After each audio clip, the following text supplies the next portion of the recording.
اعبدوا ربکم، یہ بچوں کا بھی یہ سلسلہ بند کریں ذرا، یہ جو بھاگ دوڑ کر رہے ہیں.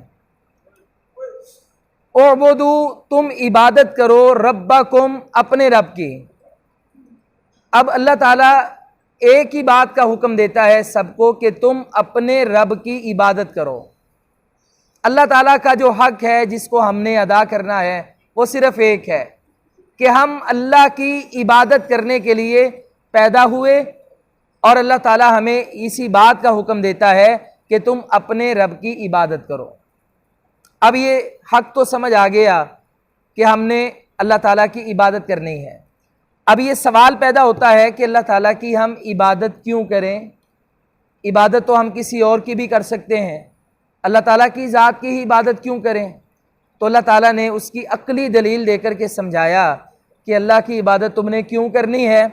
فرمایا الذی، وہ تمہارا رب جو خلقکم، جس نے تمہیں پیدا کیا ہے، والذین، اور ان لوگوں کو بھی، من قبلکم، جو تم سے پہلے ہیں. اللہ نے تمہیں بھی پیدا کیا اور جو تم سے پہلے ہیں اللہ تعالیٰ نے ان کو بھی پیدا کیا. تو جو پیدا کرنے والا ہو، جو خالق ہو، جو بنانے والا ہو، اس کا یہ حق ہے کہ عبادت بھی اسی کی جائے. آپ جب کوئی گاڑی مارکیٹ سے پرچیز کرنے کے لیے جاتے ہیں تو آپ کو اس کا یوزر مینول ملتا ہے، اس کی آپ کو ایک بک ملتی ہے. اس کے بنانے والے نے کہا کہ اس کے انجن میں اگر 1 to 5 ہے تو 1 لیٹر تیل ڈلے گا، اور پیٹرول کی 8-10 لیٹر کی لمٹ ہے. اگر آپ میں سے کوئی بندہ یہ کہے کہ بھئی آئل گاڑی کی جان ہے، انجن کی پہچان ہے، تو میں 1 لیٹر کی بجائے 1.5 لیٹر ڈال دیتا ہوں، کیا وہ گاڑی چلے گی؟ اور اگر وہ کم کرنا چاہے تو بھی انجن کی تباہی. بنانے والا کہے گا کہ گاڑی میں نے بنائی، مرضی میری چلے گی، پیٹرول جہاں کہا وہاں پیٹرول ڈلے گا، پانی نہیں ڈل سکتا. جہاں انجن آئل کی بات ہے وہاں پیٹرول نہیں ڈل سکتا، آئل ہی ڈلے گا. یہ تو دنیا کے انسان ہیں جو کوئی چیز بنا کر کہتے ہیں کہ مرضی ہماری چلے گی، طریقہ ہمارا چلے گا. بھئی کیوں چلے گا؟ بنانے والے ہم ہیں.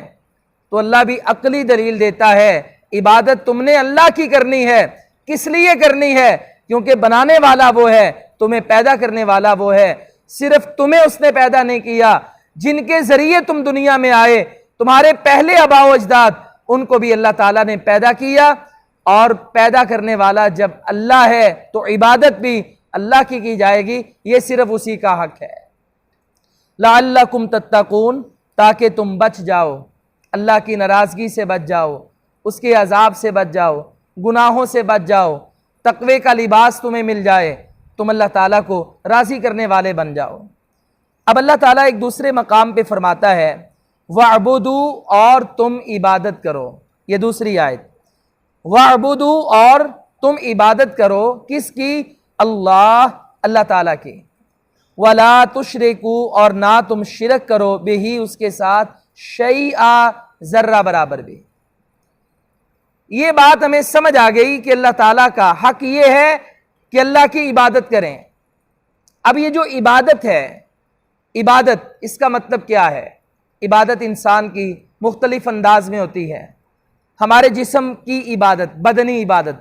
ہم جب نماز کے لیے آتے ہیں، ہمارا سر، ہمارا دماغ، ہماری آنکھیں، ہماری سوچ، ہمارا دل، ہمارے بازو، ہمارے ہاتھ، ہمارا پورا جسم، یہ اللہ تعالیٰ کے سامنے عبادت میں سجدہ ریز ہو رہا ہے. کبھی رکوع میں جا رہا ہے، کبھی تشہد میں ہے. دل بھی، دماغ بھی، سارے کے سارے اعضاء بھی عبادت کر رہے ہیں اللہ کی. نماز پڑھ رہے ہیں، روزہ رکھتے ہیں ہم، یہ بھی بدنی عبادت ہے. حج کرتے ہیں ہم، یہ بھی ہماری بدنی جسم کی عبادت ہے. جہاد کرتے ہیں، جسم کی عبادت ہے. ہمارے مال کی باری آئی تو اللہ نے کہا اللہ کے راستے میں صدقہ و خیرات کر دیں، زکوٰۃ دے دیں، اللہ تعالیٰ کے راستے میں خرچ کر دیں. یہ ہماری مالی عبادت ہے. ہم ذکر و اذکار کرتے ہیں، چلتے پھرتے، اٹھتے بیٹھتے، قرآن پڑھتے ہیں، یہ ہماری قولی عبادت ہے. اور جب ہم نماز پڑھتے ہیں تو نماز میں یہ ساری عبادت کر کے آخر میں نماز مکمل کرنے سے پہلے ہم کہتے ہیں التحیات للہ، میری قولی عبادتیں اللہ کے لیے، والصلوات، میری بدنی عبادتیں اللہ کے لیے، والطیبات، اور میری مالی عبادتیں وہ بھی اللہ کے لیے. یا اللہ عبادت میں کرنے کے لیے آیا, میں نے عبادت میں جو جو عمل کیا ہے وہ سارے کا سارا عمل للہ, اللہ کے لیے ہے, میں اس میں اللہ کے علاوہ کسی اور کو شریک نہیں بناتا. عبادت اللہ کے لیے, یہ اللہ کا حق ہے. اب یہ جو اللہ تعالیٰ کی عبادت ہم نے کرنی ہے, اب اس کے بعد اللہ نے ہمیں کہا کہ ایک لائن میں رہ کے کرو. توحید کا حکم دیا, صرف اسی کی کرو. اس بات کا حکم دیا صرف اللہ کے لیے تمہاری نماز, تمہارے روزے, تمہاری عبادات ہونی چاہیے. اور ساتھ کہہ دیا وَلَا تُشْرِكُوا بِهِ شَيْئًا, اللہ تعالیٰ کے ساتھ تم نے ذرہ برابر بھی شرک نہیں کرنا. یہ ہے اللہ کا حق, کوئی لمبی چوڑی بات نہیں ہے. اللہ کا حق کیا ہے؟ اللہ کی عبادت کریں, توحید کے راستے پہ کریں, اور اس کے ساتھ کسی کو شریک نہ ٹھہرائیں. یہ اللہ تعالیٰ کا حق ہے جس کو ہم نے ادا کرنا ہے. اب یہ اللہ تعالیٰ کی جو توحید ہے, اس کے بھی عمومی طور پہ 3 قسمیں بیان کی جاتی ہیں جس کو اللہ تعالیٰ نے قرآن مجید میں بیان کیا. پہلے نمبر پہ توحید ربوبیت, اللہ تعالیٰ کو ایک رب مانے کہ پالنے والا, پیدا کرنے والا, زمین و آسمان کو بنانے والا, بارشیں برسانے والا, وہ صرف ایک اللہ ہے, اس کے ساتھ اس کا کوئی شریک نہیں. اس کے بعد ہے توحید الوہیت, اللہ تعالیٰ کی عبادت کریں, اسے معبود مانیں, صرف وہی عبادت کے لائق ہے. یہ جو توحید ربوبیت ہے نا, یہودی ہوں, عیسائی ہوں, مشرک ہوں, جتنے بھی اہل کتاب ہیں, یا مسلمانوں میں وہ لوگ جو شرک کے راستے پہ چلے ہیں, یہ سارے کے سارے توحید ربوبیت کے قائل ہیں, کوئی بھی اس میں شرک نہیں کرتا. قرآن میں اللہ تعالیٰ نے کتنی بار کہا اے نبی آپ ان مشرکین سے پوچھو, لات منات عزا کو پوجنے والوں سے پوچھو, زمین و آسمان کو کس نے بنایا, بارشیں کس نے برسائیں, پہاڑ کس نے بنائے, تمہیں رزق کون دیتا ہے, تمہیں پیدا کرنے والا کون ہے؟ فرمایا ساتھ ہی یہ کہیں گے لا یقولن اللہ, سارے کہیں گے اللہ. کیا کسی نے آج تک کہا کہ بھئی جب اللہ زمین و آسمان کو بنا رہا تھا تو عیسیٰ علیہ السلام بھی ساتھ شریک تھے؟ کسی نے کہا ہو موسیٰ یا عزیر بھی شریک تھے؟ کسی نے کہا ہو ہمارا بابا فلاں بھی شریک تھا؟ مشرکین مکہ نے کبھی دعویٰ کیا ہو کہ لات منات عزا یہ بھی اس میں شریک تھے؟ کبھی بھی کسی نے یہ بات نہیں کہی, کیونکہ توحید ربوبیت میں کوئی بھی شرک نہیں کرتا. سب یہ بات کہتے ہیں کہ یہ بنانے والا, پیدا کرنے والا, یہ سب کچھ کون ہے؟ اللہ ہے. اب شرک اس میں آیا, وہ توحید الوہیت میں آیا.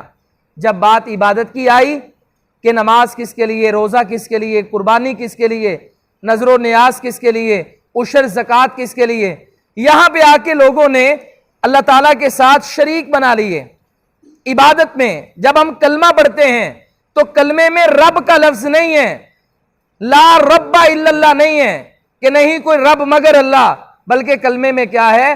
لا الہ الا اللہ. اور ہم اگر کلمے کا ترجمہ کریں تو ہم یہ کرتے ہیں نہیں ہے کوئی معبود مگر اللہ. یہ ترجمہ درست نہیں ہے. معبود تو بڑے ہیں, بڑے لوگ بتوں کی پوجا کرتے ہیں.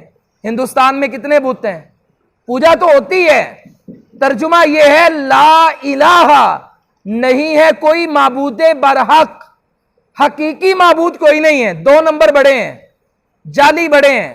اللہ کے ساتھ لوگوں نے شریک بنا کے مارکیٹ میں بڑے بڑے لانچ کیے ہیں, لیکن صحیح عقیدے کی بات کیا ہے؟ لا الہ الا اللہ, نہیں ہے کوئی معبود برحق مگر اللہ تعالی. حقیقی عبادت کے لائق صرف اللہ تعالیٰ ہے, اللہ کے علاوہ اور کوئی بھی عبادت کے لائق نہیں ہے. تو عبادت صرف اور صرف کس کی کرنی ہے؟ اللہ تعالیٰ کی. توحید کا اللہ تعالیٰ نے درس دیا اور ہمیں اس بات کا حکم دیا کہ اللہ تعالیٰ کے ساتھ آپ کسی کو شریک نہ ٹھہرائیں. یہ ہے اللہ تعالیٰ کا حق جو ہم نے ادا کرنا ہے. اس کی ایکو وغیرہ بند کر دیں. اس کے بعد ہم یہ صفحہ ذرا پلٹیں. ایک حدیث آتی ہے, اس میں بھی ہمیں اسی بات کا درس ملتا ہے. حضرت معاذ رضی اللہ تعالیٰ عنہ فرماتے ہیں قال کنت ردف النبی صلی اللہ علیہ وسلم علی حمار. حضرت معاذ فرماتے ہیں ایک دن میں نبی کریم صلی اللہ علیہ وآلہ وسلم کے ساتھ گدھے پہ سوار ہوا اور آپ کے پیچھے بیٹھ کر میں آپ کے ساتھ ساتھ چل پڑا۔ آگے اللہ کے نبی صلی اللہ علیہ وسلم سوار ہیں اور پیچھے میں سوار ہوں۔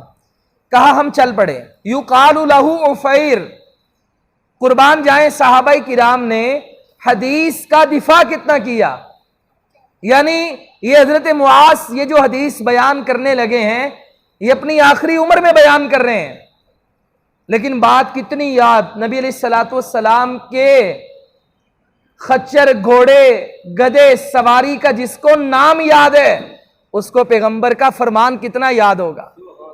کہتے ہیں یقال لہ عفیر، اسے عفیر کہا جاتا تھا، نبی علیہ السلام نے اس کا یہ نام رکھا تھا، یعنی یہ سواری کا رنگ تھا،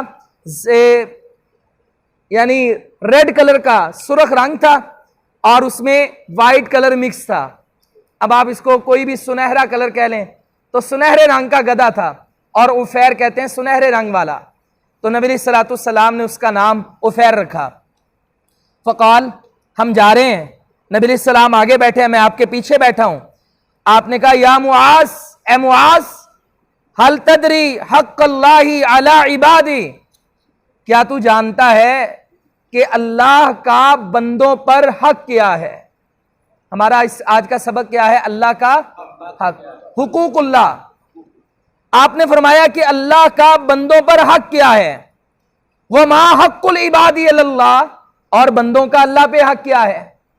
وہ کام، وہ حق جو بندوں نے اللہ کے ادا کرنے ہیں، اور پھر کچھ اللہ کے ذمے بھی کام ہے جو اس نے اپنے بندوں کا ادا کرنا ہے۔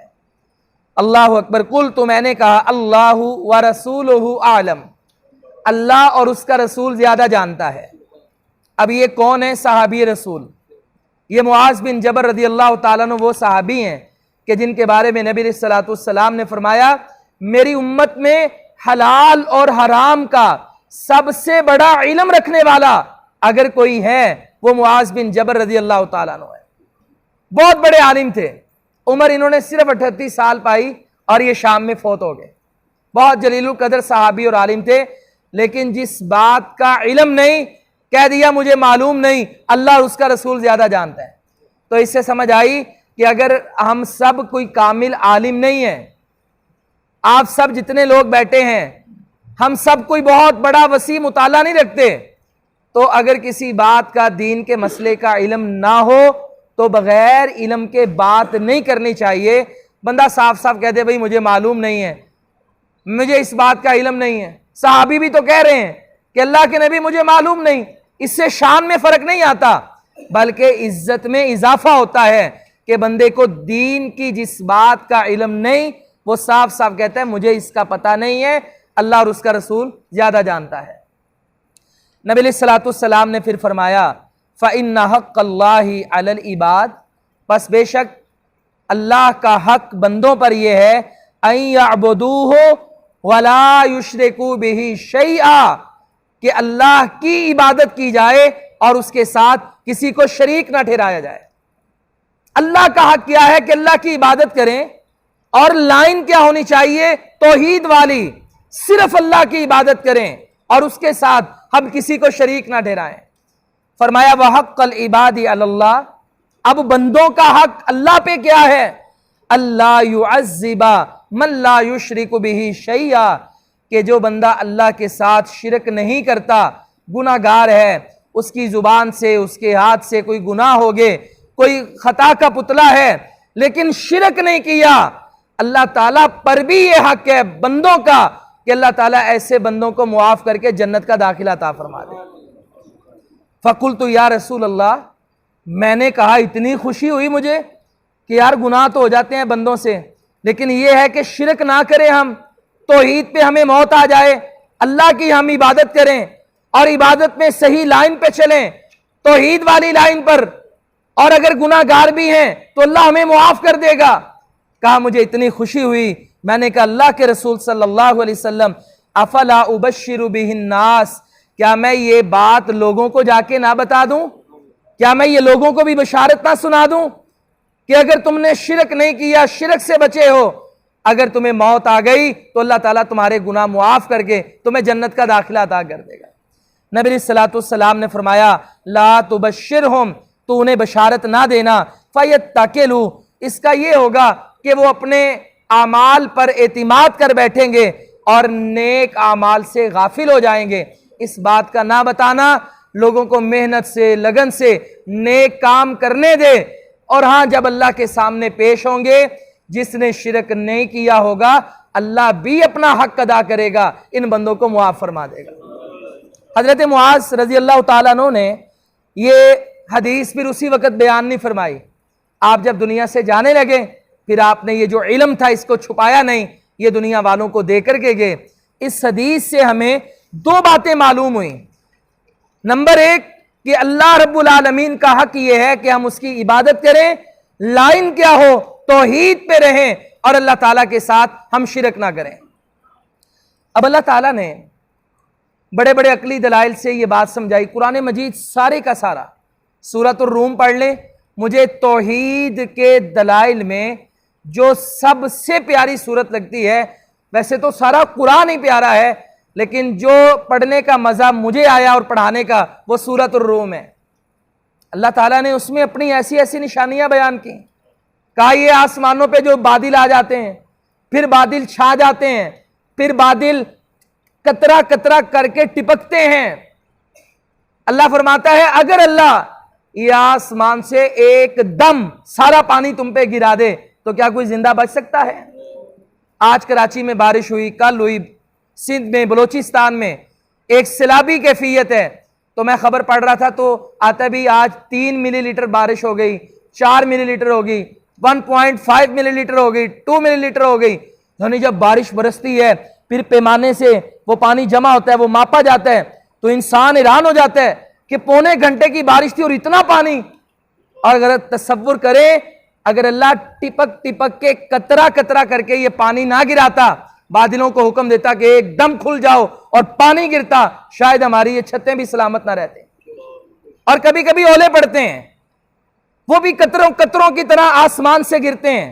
اور اگر اللہ تعالیٰ یہ جو برف اٹھائے بادل ہیں ان کو حکم دے دے کہ ایک دم کھل جاؤ اور برف ایک دم سے گرا دو، تو انسانوں کا کیا بنتا ہے؟ یہ آپ کبھی پہاڑوں پہ جو تودے گرتے ہیں طوفانی ان کو دیکھ سکتے ہیں، مگر اللہ کہتا ہے یہ اللہ کی توحید ہے، اللہ کے ہاتھ میں ہے۔ اللہ بارش بادلوں کو حکم دیتا ہے کہ میرے بندے ہیں، بارش کی ضرورت ہے، لیکن قطرہ قطرہ کر کے۔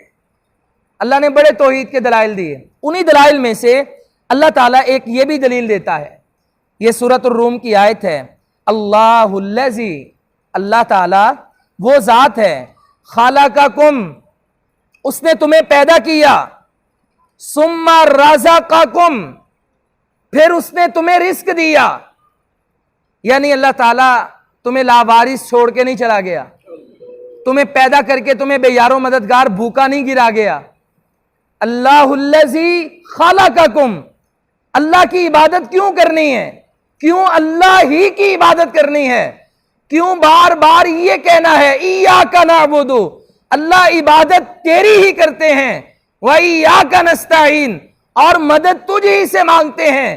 کیوں اللہ ہی ہے، کیوں شرک نہیں کرنا؟ کس لیے؟ فرمایا اللہ الذی، اللہ وہ ذات ہے، خالقکم، جس نے تمہیں پیدا کیا، پیدا کرنے کے بعد اس نے تمہیں بے یار و مددگار نہیں چھوڑا۔ ثم رزقکم، جب تم دنیا میں آتے ہو تو بھوکے ہوتے ہو، روتے ہو۔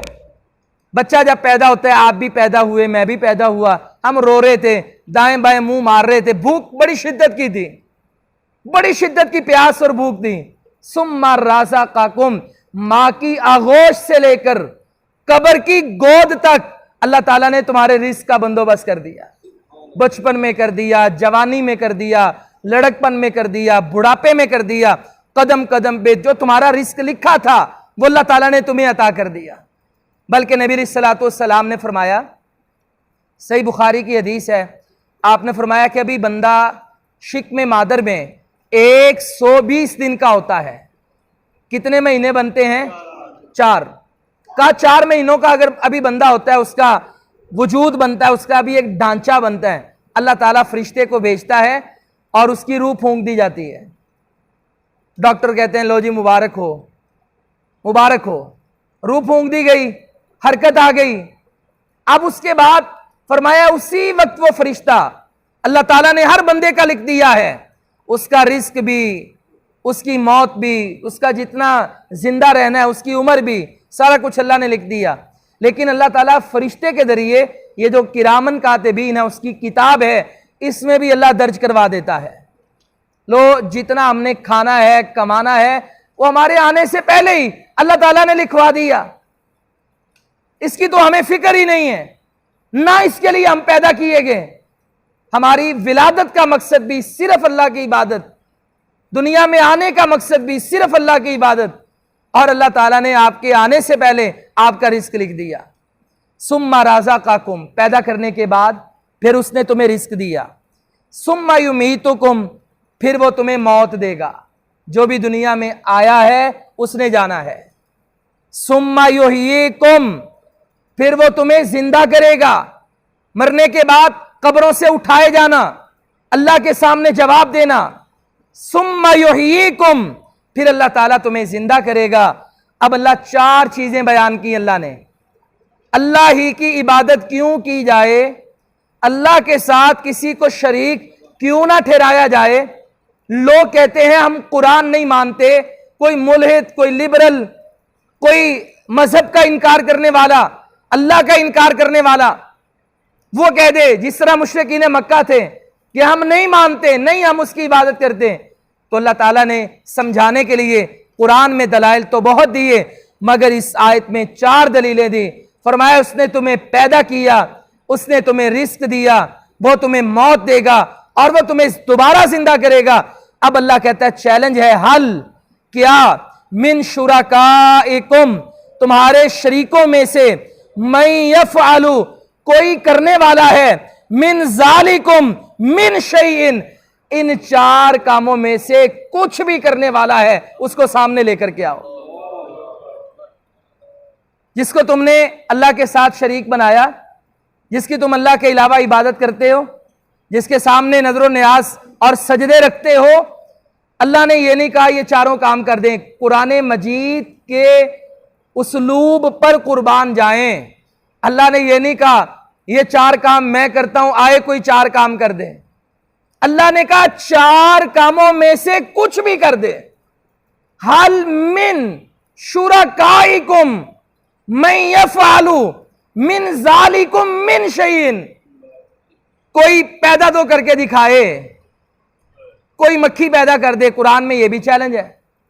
اچھا چلو پیدا نہیں کر سکتا، جو میں نے پیدا کر دیے ہیں، جس پر میں نے رزق کے دروازے بند کیے ہیں، کوئی رزق کا دروازہ کھول کے دکھائے۔ کتنے بندے ایسے ہیں جو کروڑوں کی انویسٹمنٹ کرتے ہیں، ایڈورٹائزمنٹ کرتے ہیں، شو روم بناتے ہیں، آخر میں تالے لگا کر بیچ کر گھر جاتے ہیں۔ اور کتنے ایسے ہیں جو ریڈیو سے شو روم پہ آ جاتے ہیں۔ یہ دینے والا کون ہے؟ پیدا اللہ نے کر دیا، کوئی دے کر دکھا دے۔ اچھا چلو بڑے بندے ایک دوسرے سے تنگ ہوتے ہیں، موت کی بد دعائیں کرتے ہیں، مرتا بندہ نہیں ہے، چلو کوئی مار کے دکھا دے۔ چلو مار بھی نہیں سکتے، جو میں نے مار دیے ہیں کوئی ایک زندہ کر کے دکھا دو۔ اچھا زندہ بھی نہیں، کچھ کر دو، وہ مرا پڑا ہے، اس کی ایک آدھی سانس ہی بحال کر دو، میت صرف سانس لے لے یا سانس چھوڑ دے، کوئی ایک کام کر لے۔ اللہ کہتا ہے ایسا نہیں ہو سکتا۔ جب نہ کوئی پیدا کر سکتا ہے، نہ کوئی رزق دے سکتا ہے، نہ کوئی زندگی دے سکتا ہے، نہ کوئی موت دے سکتا ہے، پھر وہ عبادت کے لائق بھی۔ جب یہ سب کچھ کرنے والا اللہ ہے تو حق بھی اس کا ہے کہ ہم اسی کی عبادت کریں، توحید کی لائن پہ رہیں اور اس کے ساتھ کسی کو شریک نہ ٹھہرائیں۔ سبحانہ، وہ پاک ہے، لوگوں کے شرک سے پاک ہے، لوگوں کے کفر سے پاک ہے، وتعالی، اور بہت بلند ہے، اما یشرکون، اس سے جو وہ شریک ٹھہراتے ہیں۔ اللہ تعالیٰ نے اس آیت مبارکہ میں کتنے پیارے انداز میں 2-3 باتیں ہمیں سمجھا دی کہ ہم اللہ رب العالمین کا حق ادا کریں، اور حق یہ ہے ہم اللہ کی عبادت کریں اور اس کے ساتھ کسی کو شریک نہ ٹھہرائیں۔ پیارے بھائیو، یہ جو شرک ہے یہ بہت بڑا گناہ ہے۔ ایک تو شرک ہے ظاہری کہ انسان اللہ کے علاوہ کسی کے آگے سر جھکا دے، وہ اللہ تعالیٰ کے علاوہ کسی کے لیے نماز پڑھ دے، وہ جو عبادات ہیں، عبادات کے دائرہ کار ہیں، وہ اللہ کے علاوہ کسی اور کے لیے یہ کام کر دے، یہ ہے بڑا شرک۔ لیکن نبی علیہ الصلوۃ والسلام کو خوف بڑے شرک کا نہیں تھا۔ فرمایا میرے صحابہ کرام میں اس بات سے نہیں ڈرتا کہ تم میرے جانے کے بعد شرک کرو گے، میں اس بات سے ڈرتا ہوں کہ تم میرے جانے کے بعد شرک اصغر میں مبتلا ہو جاؤ گے۔ کیونکہ آپ میں سے کوئی بندہ دربار پہ جائے، قبرستان پہ جائے، وہ کام جو اللہ کے نبی نے حکم دیا بھی وہ دعا کر دے ان کے لیے جو فوت ہو گئے، جو زندہ مغفرت کی دعا کر کے آئے، وہ اس کے علاوہ کوئی ایسا کام کرے جو شرک کے راستے پہ لے کر جاتا ہے، وہ بھی سمجھائے گا، یہ بھی سمجھائے گا، میں بھی سمجھاؤں گا، کیونکہ یہ ظاہری کام ہے، سب کو نظر آئے گا، سمجھانے والے کئی ہوں گے۔ لیکن آپ نے فرمایا شرک اصغر جس سے میں ڈرتا ہوں، فرمایا الریا، وہ ریاکاری ہے، اس کا تعلق دل کے ساتھ ہوتا ہے۔ ظاہری طور پہ بندہ نماز پڑھتا ہے، دیکھنے والا کہتا ہے یار یہ نمازی ہے۔ ظاہری طور پہ بندہ حج کرتا ہے، دیکھنے والا کہتا ہے حاجی صاحب ہیں۔ ظاہری طور پہ بندہ جواد ہے، بڑی سخاوت کرتا ہے، دیکھنے والا بندہ کہتا ہے یار یہ تو بڑا خرچ کرنے والا ہے۔ لیکن اس وقت نیت کا معاملہ بندے اور رب کے درمیان ہوتا ہے۔ اگر ریاکاری آ جائے، دکھلاوا آ جائے تو انسان کے سارے اعمال تباہ ہو جاتے ہیں، اور یہ ایسا شرک ہے جو نظر نہیں آتا، جس کی اصلاح بھی بڑی مشکل ہوتی ہے۔ کیونکہ مجھے پتہ ہی نہیں میرے ساتھ نماز پڑھنے والا نماز کس کے لیے پڑھ رہا ہے، یہ نیکی کا کام کرنے والا نیکی کا کام کس لیے کر رہا ہے۔ تو ہمیں جو شرک ظاہری ہو یا شرک باطنی ہو، ان دونوں سے بچنا چاہیے۔ ہر کام ظاہراً بھی اللہ کے لیے اور نیت کے اعتبار سے خالص اللہ کے لیے ہم کریں تو یہ ہے اللہ کی عبادت، اور اس کے ساتھ توحید والا معاملہ ہے، شرک والا معاملہ نہیں ہے۔ اور عبادات میں جو ہماری سستی ہے وہ بھی حق ادا ہونا چاہیے۔ اب دیکھیں بچوں کا حق یہ ہے کہ ہم بچوں کو روٹی دیں، ہمارے ماں باپ کا ہم پہ حق یہ تھا کہ وہ ہمیں رزق حلال کمائیں اور کھلائیں۔ اگر 2 دن روٹی دیتے 2 دن نہ دیتے تو یہ حق تو نہیں ادا ہوتا۔ مسلسل دی انہوں نے ہمیں، 3 ٹائم دی، آگے ہم بھی اپنی اولادوں کے ساتھ ایسا ہی معاملہ کر رہے ہیں۔ تو اسی طرح اللہ کا بھی حق ہے کہ عبادات میں تسلسل ہونا چاہیے، نماز ہے تو مسلسل ہونی چاہیے، روزہ ہے تو باقاعدگی سے ہونا چاہیے، اگر استطاعت ہے حج اور زکوٰۃ یہ بھی ادا کرنی چاہیے۔ عبادات میں اللہ کے حق میں سستی نہیں کرنی چاہیے۔ قرآن مجید کی ایک سورت ہے، اللہ تعالیٰ فرماتے ہیں ویل للمطففین، ہلاکت ہے کم تولنے والوں کے لیے، مطففین کے لیے۔ اللہ یہ مطفف کون ہے؟ جن کے لیے جہنم کی وادی اور ہلاکت کا اعلان ہے۔ فرمایا الذین اذا اکتالوا علی الناس یستوفون، یہ وہ بندے ہیں جب لوگوں سے مال لیتے ہیں وزن پورا پورا، کہتے ہیں 10 کلو کے پیسے ابھی کانٹا درست کر، 10 کلو مال چاہیے۔ وَإِذَا كَالُوهُمْ أَوْ وَزَنُوهُمْ يُخْسِرُونَ، جب یہ خود کپڑا ماپ کر دیں، پیٹرول ماپ کر دیں یا کسی چیز کا وزن کر کے دیں تو یہ بے ایمانی کرتے ہیں، لیتے ہوئے پورا پورا، دیتے ہوئے کم۔ اچھا اس کی تفسیر حضرت شیخ صالح العثیمین رحمہ اللہ تعالی، سعودیہ کے بہت بڑے عالم ہیں، انہوں نے بڑی پیاری فرمائی۔ کہنے لگے اس آیت کا تعلق صرف دکاندار سے نہیں ہے، اس کا تعلق صرف مارکیٹ سے نہیں ہے، اس کا تعلق پیٹرول پمپ والے سے نہیں ہے۔ وہ فرماتے ہیں اس آیت کا تعلق ہر اس بندے کے ساتھ ہے جس کا دوسرے بندے پہ کوئی نہ کوئی حق ہے۔ مطلب اولاد کا والدین سے، باری آئی ماں باپ سے پورا حق لیا اور اپنا حق ادا کرتے ہوئے ڈنڈی مار رہا ہے۔ بیوی خامند کا پورا حق لیتی ہے جو اس کے ذمے سب خامند ادا کرتا ہے، اور اپنا حق ادا کرنے کی باری آئے تو بے ایمانی۔ اسی طرح اللہ سے تو ہم سب کچھ لیتے ہیں کہ اللہ ہمیں رزق بھی دے دے، بنگلے بھی دے دے، مکان بھی دے دے، رقبے بھی دے دے، مگر جب اس کا حق ادا کرنے کی باری آئے تو ہم ڈنڈی ماریں، 4 نمازیں پڑھیں 1 چھوڑیں، 2 پڑھیں 3 چھوڑیں، ہفتے میں نمازی بن جائیں مہینے میں بے نمازی بن جائیں، نماز کو اہمیت ہی نہیں ہے۔ اللہ کی عبادت جو اللہ کا حق تھا، جو ہماری زندگی کا مقصد تھا، اسے ہم بھول جائیں تو ہم بھی ان لوگوں میں شامل ہیں جو اپنا تو حق پورا لیتے ہیں مگر حق ادا کرتے ہوئے بے ایمانی کا مظاہرہ کرتے ہیں۔ کہیں ہم بھی ان لوگوں میں شامل نہ ہو جائیں، ہمیں اللہ تعالیٰ سے ڈرنا چاہیے۔ تو نماز عبادت، ایک عالم ہے، انہوں نے ایک تفسیر لکھی اور اس میں انہوں نے بڑی پیاری بات کہی. فرمانے لگے کہ میں نے معاشرے میں لوگوں کو بڑا عجیب دیکھا، بڑا ہی عجیب دیکھا. پوچھا گیا عجب کی بات کیا ہے؟ کہا بچے فوت ہو جائیں تو زارو کتار روتے ہیں، ماں باپ دنیا سے چلے جائیں تو ہچکیاں لے لے کے روتے ہیں، کوئی دوست ساتھی رشتہ دار دنیا سے چلا جائے تو غمزدہ ہو جاتے ہیں، چوری ہو جائے تو دل پہ لگا لیتے ہیں، مال کا نقصان ہو جائے تو ہسپتال پہنچ جاتے ہیں. کہتا افسوس ہے ان بندوں کی نماز ضائع ہو تو یہ روتے نہیں ہیں، ان بندوں کی دین میں کمی آئے تو غمزدہ نہیں ہوتے، کبھی گھر میں بیوی بچوں سے یہ نہیں کہتے آج میری نماز رہ گئی کیا کروں. کہا یہ بندہ، یہ زمانہ اور یہ مسلمان بڑے ہی عجیب لوگ ہیں. جو انسان کا اصل سرمایہ عبادت کا، اعمال کا، عقیدے کا تھا، اس کے چھن جانے پر، گم ہونے پر روتے نہیں ہیں، اور جو عارضی چیزیں ہیں ان پہ رو رو کے اپنا وقت ضائع کرتے ہیں. اللہ کا حق یہ ہے کہ ہم اس کی عبادت کریں.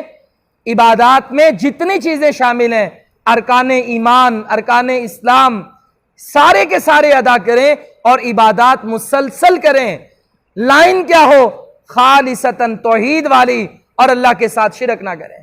جن لوگوں نے اللہ تعالیٰ کے ساتھ شرک کیا عبادات میں یا عبادت کی کسی بھی شق میں یا کسی بھی جز میں، اس کا انجام کیا ہے؟ اللہ فرماتا ہے ان اللہ، ان بے شک اللہ تعالی لا یغفر، نہیں بخشے گا، معاف کرے گا، ان یشرک بہ، یہ کہ اس کے ساتھ اس کا شریک بنایا جائے، ویغفر، اور وہ معاف کر دے گا، ما دون ذالک، اس کے جو علاوہ ہیں گناہ، لمن یشاء، جس کے لیے وہ چاہے، ومن یشرک، اور جو بھی شرک کرے گا، باللہ، اللہ کے ساتھ، فقد افترا، پس وہ باندھے گا، اسمن عظیما، بہت بڑا گناہ. اب اللہ تعالیٰ نے اس آیت میں فیصلہ کر دیا. فیصلہ کیا ہے؟ کہ مغفرت کا، اگر کوئی انسان شرک کرتا تھا، کفر کرتا تھا، عبادات میں، معاملات میں اللہ کے ساتھ کسی کو شریک ٹھہراتا تھا، تو اللہ تعالیٰ فرماتے ہیں وہ دنیا میں توبہ کر لے، دنیا میں موقع ہے اپنی اصلاح کر لے.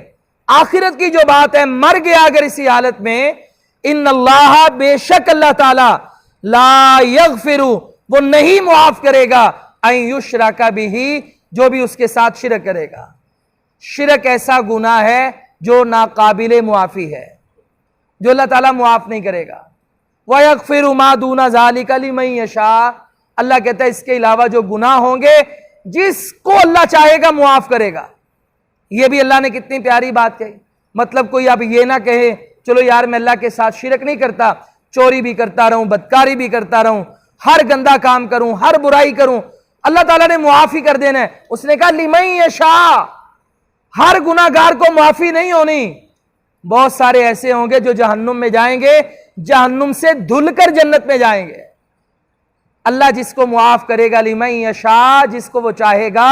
یہ وہ لوگ ہیں کہ جو دنیا میں جان بوجھ کے گناہ نہیں کرتے تھے، جو دنیا میں اللہ کو چیلنج نہیں کرتے تھے، بلکہ بیچارے گناہ سے بچتے ہیں، برائیوں سے بچتے ہیں، لیکن اگر کبھی کبھار شیطان کے چنگل میں آ گئے تو اللہ ایسے بندوں کو دیکھے گا، یہ توحید والے تھے، انہوں نے شرک نہیں کیا. اگر کبھی نہ چاہتے ہوئے یا جذبات سے باہر ہو کر گناہ ہو گیا، معافی بھی یہ مانگتے رہے، اللہ تعالیٰ ایسے بندوں کو معاف کر کے جنت کا داخلہ عطا فرمائے. لیکن شرک ایسا گناہ ہے جو معافی جس پہ اللہ تعالیٰ نے نہیں دینی، اور اس کی مثالیں اللہ تعالیٰ نے قرآن مجید میں بہت ساری بیان کی. پہلی مثال، ابراہیم علیہ السلام نے اپنے باپ کو بہت سمجھایا، یا اباتی یا اباتی یا اباتی، ابا جان ابا جان ابا جان، لما تعبدو، اس کی عبادت کیوں کرتے ہو، اس کی عبادت کیوں کرتے ہو، لا تعبد الشیطان، شیطان کی عبادت نہ کریں.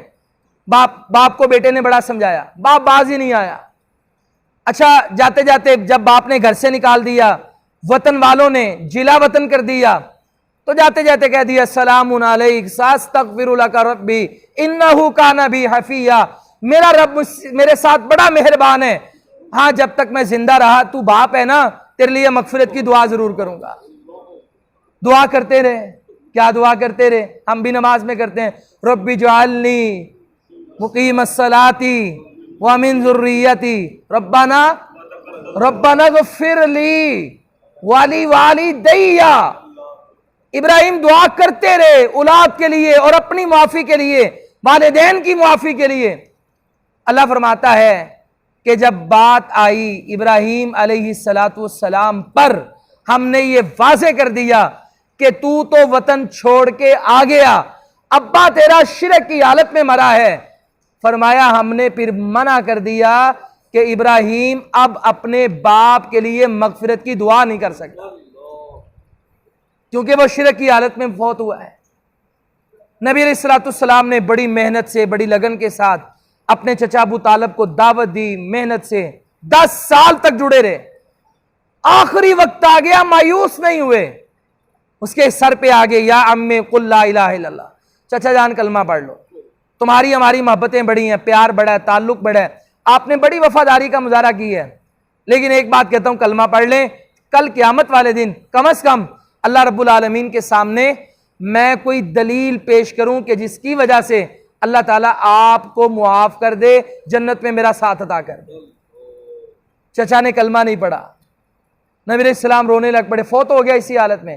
اللہ نے کہا انک لا تہدی من احببت ولکن اللہ یہدی من یشاء، جسے آپ چاہیں ہدایت اسے نہیں ملتی، آپ کا کام راستہ دکھانا ہے، منزل پہ پہنچانا اللہ کا کام ہے، وہ ہدایت اس کو دیتا ہے جس کو وہ چاہتا ہے۔ نبی علیہ السلام نے فرمایا میرا چچا، نسبت کیا ہے؟ چچا نسبت کیا ہے؟ باپ بھی بچپن میں فوت ہو گیا آنے سے پہلے، ماں فوت ہوئی، دادا فوت ہو گیا، اور پالنے والا 40 سال خدمت کرنے والا 45 سال اگر کوئی ہے تو وہ چچا۔ لیکن فرمایا کل قیامت والے دن جنت اس پہ بھی رب نے حرام کر دی، وہ بھی جہنم میں جائے گا۔ ہاں اللہ اس کی حیا کرے گا جو اس نے میرے ساتھ اچھا سلوک کیا، اور ہلکا سا اسے عذاب دے گا۔ جہنم کے عذاب تو بڑے ہیں مگر سب سے ہلکا عذاب اس کا ہے۔ کہا کیا عذاب؟ کہا صرف آگ کی جوتیاں پہنائی جائیں گی اور سر ایسے کھولے گا جیسے ہنڈیا ابھر رہی ہوتی ہے۔ چچا ہے، کلمہ نہیں پڑھا، شرک ہے، کوئی سفارش کام نہیں آ رہی۔ نوح علیہ السلام کا بیٹا ہے، شرک ہے، کوئی سفارش کام نہیں آ رہی۔ نوح علیہ السلام کی بیوی، لوط علیہ السلام کی بیوی مشرکہ تھی، کوئی سفارش کام نہیں آ رہی۔ آپ اپنے رشتہ داروں سے کہتے ہیں جو مانگنا مانگ لو، جو لینا لے لو، دنیا کا مال لے لو، کل قیامت والے دن تمہارے کام نہیں آ سکتا۔ کام کیا آنے؟ توحید، ایمان، عقیدہ۔ جو اللہ کا صحیح معنوں میں حق ادا کر گیا وہ کامیاب ہو گیا۔ ہمارے یہاں نا ایک افراط و تفریط والا معاملہ چلتا ہے، بھلا کیا؟ یہاں پہ حقوق اللہ اور حقوق العباد کا آپس میں تقابل کرتے ہیں لوگ۔ تقابل کرتے ہوئے بھلا کیا کہتے ہیں؟ حقوق اللہ تو اللہ نے معاف کر ہی دینے ہیں، حقوق العباد نہیں معاف ہونے، کہتے ہیں کہ نہیں ایسے؟ میں ایک ڈاکٹر سے ملا اور وہ بیچارہ 80 سال سے زائد تھا، گھر کے باہر اس نے کلینک بنایا ہوا، ریٹائر ہو گیا، پھر بھی وہ اپنے پیشے سے منسلک تھا، تو نماز نہیں پڑھتا تھا۔ ہم نے اسے کئی بار دعوت دی کہ یار اپنی عمر دیکھو، بندہ 60 سال سے اوپر تو بونس ہے، 70 سال سے اوپر، اور بندہ اسی وقت ہی اللہ تعالیٰ سے توبہ کر لے۔ ویسے تو زندگی کا اعتبار کسی کو نہیں ہے، مگر اتنی مہلت مل جانے کا مطلب ہے کہ اب بھی توبہ کر لو، تو نماز پڑھا کرو۔ کہنے لگا بھئی ہماری پڑھی پڑھائی ہے۔ کیسے بھئی؟ کہنے لگا بھئی میں لوگوں کی خدمت کرتا ہوں، دوائیاں فری دیتا ہوں، میں بخشا ہی بخشا، میری معافی۔ اور بھائی اگر معافی ہونی ہوتی تو گنگا رام بنانے والے کی ہو جاتی، سر گنگا رام ہے ہندو، اللہ نے اچھے کام پہ اسے عزت دے دی، مگر کل قیامت والے دن یہ کام اس کے کام نہیں آئے گا۔ میو ہسپتال، ایچیسن کالج، یہ ڈیال سنگھ، یہ فلاں یہ گلاب دیوی، یہ کون لوگ تھے بنانے والے؟ سارے کافر تھے، کام اچھے کیے مگر فائدہ نہیں ہے۔ ایک بات یاد کر لیں کہ حقوق اللہ اور حقوق العباد کا آپس میں کوئی تقابل نہیں ہو سکتا۔ یہ اللہ کا حق ہے، یہ بندوں کا آپس میں حق ہے۔ جس طرح آپ موٹر سائیکل پہ جاتے ہوں، اگر پچھلا ٹائر پنچر ہو جائے تو آپ کی گاڑی چلے گی؟ اگر اگلا ہو جائے، دونوں میں سے ایک، دونوں ہی ہو جائیں، بس یوں سمجھ لیں زندگی کی گاڑی کے 2 پہیے ہیں، ایک حقوقullah ایک حقوق العباد جو بیلنس کر کے چل گیا، اللہ کے بھی حق ادا کر گیا، بندوں کے بھی، وہ کامیاب ہے۔ دونوں میں سے جس کا پلڑا ہلکا ہو گیا وہ ناکام ہو گیا۔ افراط و تفریط اس معاملے میں قطعاً نہیں ہونی چاہیے۔ اللہ کے حق بھی ضروری ہے اور اس کے بندوں کے حق بھی ضروری ہیں، اور یہ دونوں ایسے ہی ہیں جیسے انسان کے لیے ایمان میں اور اس کی زندگی میں ایک بیلنس کا سبب اور ذریعہ بنے۔ اچھا، انسان کو اس بات سے بھی ڈرنا چاہیے کہ شرک اتنا بڑا گناہ ہے، کہیں ایسا نہ ہو کہ مجھ سے شرک ہو جائے اور میرا اللہ میرے گناہ میرے سارے کی ساری نیکیاں گناہوں میں بدل دے اور کل قیامت والے دن میرے اعمال تباہ ہو جائیں۔ ویسے تو ہم جنتی اپنے آپ کو ہم ہی سمجھتے ہیں، اپنے علاوہ تو کسی کو نہیں سمجھتے۔ کیا خیال ہے؟ جس کو توحید کی سمجھ آ جاتی ہے وہ جنت کا ٹھیکیدار ہی بنتا ہے، اس سے آپ پیچھے نہیں ہٹتا۔ حالانکہ نبی علیہ السلام نے فرمایا کہ میری امت کے 2/3 لوگ، مطلب پوری دنیا کے 2/3 لوگ وہ میری امت ہوں گے۔ 120 صفحے جنت میں ہوں گی، 80 امت محمد کی ہوں گی صلی اللہ علیہ وسلم، باقی 40 باقی پیغمبروں اور ان کی امتوں کی ہوں گی۔ تو آپ تو شاید 2% بھی نہیں ہیں، مگر جنت میں آپ 2/3 ہیں۔ کیا خیال ہے؟ تو یہ ہمیں اس بات کا پیغام ملتا ہے کہ اللہ تعالیٰ توحید کی سمجھ دے دے اور شرک سے نجات دے دے، اس پر کبھی اترانا نہیں چاہیے، تکبر نہیں کرنا چاہیے۔ نہ جانے زندگی کے کسی آخری موڑ پر انسان سے دانستہ یا نہ دانستہ کوئی ایسا گناہ ہو جائے جو اسے مشرکین کی صفوں میں شامل کر دے اور اس کا توحید کا سارا کھاتا ہی گل ہو جائے۔ اس حوالے سے ایک حدیث آپ کے سامنے دعا ہے، اور اس سے پہلے ایک حدیث ہے، وہ اس لیے لکھی تاکہ اس دعا کی اہمیت واضح ہو جائے۔ حضرت ماکل بن یسار، میری طرف دیکھیں ذرا، رضی اللہ تعالیٰ عنہ فرماتے ہیں ابو بکر صدیق رضی اللہ تعالیٰ عنہ نے مجھے اپنے ساتھ لیا، ہم جا رہے تھے تو چلتے چلتے ہم نبی علیہ الصلوۃ والسلام کے پاس چلے گئے، آپ کی مجلس میں آئے بیٹھے، آپ نے ابو بکر رضی اللہ تعالیٰ عنہ کو مخاطب کیا۔